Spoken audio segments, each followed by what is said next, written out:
मेरे एक सहकर्मी ने मुझसे एक सवाल किया कि सर थोड़ा बताइए कि मुश्किलों का सामना मैं कैसे करूं।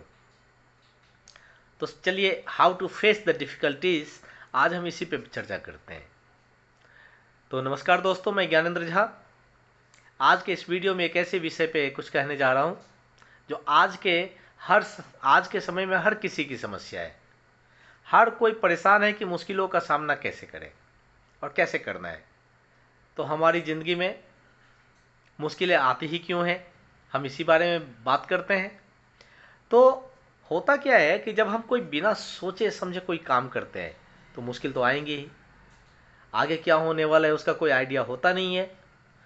यह तो ठीक वैसी है जैसे कोई अंधेरे में नए रास्ते पर चलना शुरू कर दे, उसको पता ही नहीं है कि रास्ता कहाँ जाएगा, उसको कोई खबर ही नहीं है कि रास्ता उसको कहाँ तक लेकर जाएगा।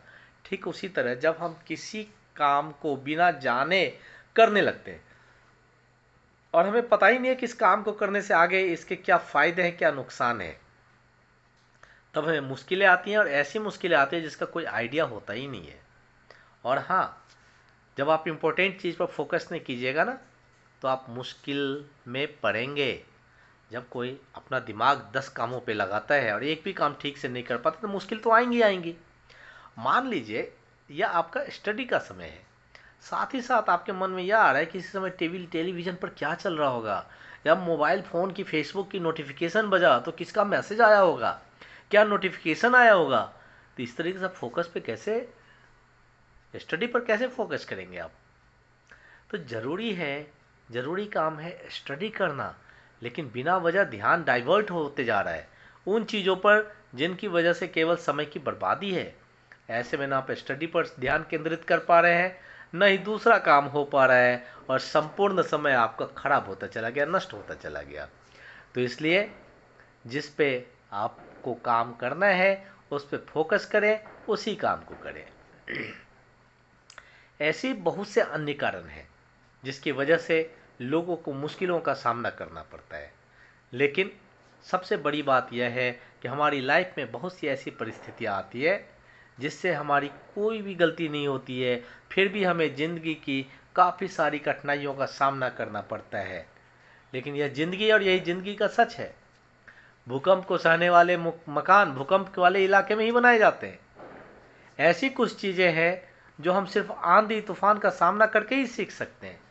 आंधी तूफान का मेरा यह कहना है, यह तात्पर्य है कि ज़िंदगी में आने वाली मुश्किल मैंने उसी को पर्याय माना है, आंधी तूफान से। यही मुश्किलें हमें मजबूत बनाती है। जैसे साधारण से पत्थर की कोई कीमत नहीं होती, लेकिन जब कोई मूर्तिकार उसे ठोक ठोक कर तराश तराश कर एक मूर्ति में बदलता है उसको, तो उसी पत्थर की कीमत कई गुना हो जाती है। वैसे ही ज़िंदगी भी हमें लाखों परेशानियां देती है, ताकि हम उस परेशानियों के जूझने के बाद बिल्कुल स्ट्रांग बनकर उभरें। अब मेरे सहकर्मी का कहना था कि मुश्किलों का सामना कैसे करें। तो प्रॉब्लम को पता कीजिए ना कि मुश्किल जो आ रही है उसका प्रॉब्लम क्या है। आधी प्रॉब्लम तो तभी सॉल्व हो जाएगी। अब मान लीजिए मेरा पेट दर्द हो रहा है, लेकिन मुझे पता ही नहीं है कि मुझे हो क्या रहा है, तो फिर मैं किस चीज़ का लूँगा। अगर बुखार की दवा ली है तो वो दवा फ़ायदा देने के बजाय तो रिएक्शन कर जाएगा। पेट दर्द है तो पेट दर्द की दवा लीजिए, तभी तो सही होगा पेट दर्द। ऐसी परेशानियों के साथ है, पहले पता कीजिए कि परेशानी क्या है, फिर उसका हल उस हिसाब से निकालिए। और हाँ, अपना फोकस बनाए रखिए। आपको जब भी कोई मुश्किल आए, खुद को परेशान करने के बजाय अपना प्रॉब्लम का सॉल्यूशन ढूंढने को फोकस करें, दूसरी जगह माइंड को डाइवर्ट मत कीजिए। और हाँ, लड़ना सीखिए, इंसानों से नहीं, प्रॉब्लम से, मुश्किलों से। आपको खुद से वादा करना पड़ेगा कि लाइफ में कोई भी मुश्किल आए आप लड़ेंगे। आपको परेशानियों से जूझना है, न कि मुश्किलों को देखकर मुंह फेरना है। जब आपको लगे कि आप मुश्किल में फंसे हैं तो सबसे पहले मुश्किल का हल निकालना शुरू कीजिए और इसको अपना गोल बना लीजिए कि आपको किसी भी सूरत में, किसी भी हाल में प्रॉब्लम का सॉल्यूशन लेना है। और इससे पहले सबसे बड़ी प्रॉब्लम को पहले सॉल्व करने के बाद खुद को आप इतना मजबूत बना लेंगे कि आगे आने वाली सभी प्रॉब्लम्स का सामना करने के लिए आप बिल्कुल आसान कर लेंगे। लेकिन एक बात और, जरूरी नहीं है कि हमेशा से बड़ी प्रॉब्लम्स को ही सही करने से शुरुआत किया जाए। कभी कभी ऐसा होता है कि हमें छोटी छोटी समस्याओं को ही सही, लेकिन बड़ी समस्या से कैसे निपटना है हमें सहजता से आभास होने लगता है। अब मान लीजिए अगर किसी मैथ में एडिशन करना है और बाद में मल्टीप्लिकेशन करना है तो पहले एडिशन तो हम सीख लें, मल्टीप्लिकेशन आसानी से हम कर लेंगे।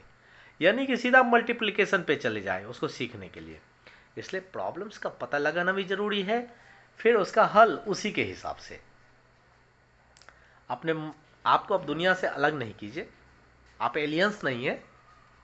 सुनने में सामान्य बात लगेगी, लेकिन आपको प्रॉब्लम्स आप किसी से डिस्कस नहीं करते, ऐसे बहुत से लोग हैं। जब आप लोगों से बात करेंगे, अपनी परेशानी बताएंगे, शेयर करेंगे, तो आपको बहुत से लोग सही ट्रैक पर लाने की कोशिश करेंगे। तो आप उन्हीं से यह बात करें जिन पर आप भरोसा करते हैं।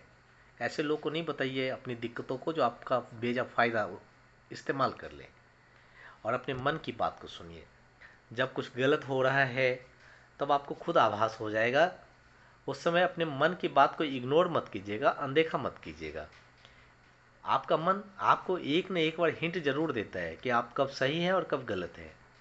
और ध्यान रखिए, मन के भी दो पहलू हैं, एक पॉजिटिव और एक नेगेटिव। पॉजिटिव अर्थात सकारात्मक मन आपको हमेशा मेहनत के बारे में कहेगा, भले ही वह मुश्किल क्यों नहीं हो। लेकिन नेगेटिव यानी कि नकारात्मक मन हमेशा आलस्य की तरफ आपको ले जाएगा। और हाँ, खुद के प्रति ईमानदार रहिए। आपको खुद के प्रति ईमानदार रहना ही पड़ेगा। आप ऐसा कोई निर्णय नहीं ले जिससे बाद में आपको मुश्किल का सामना करना पड़े।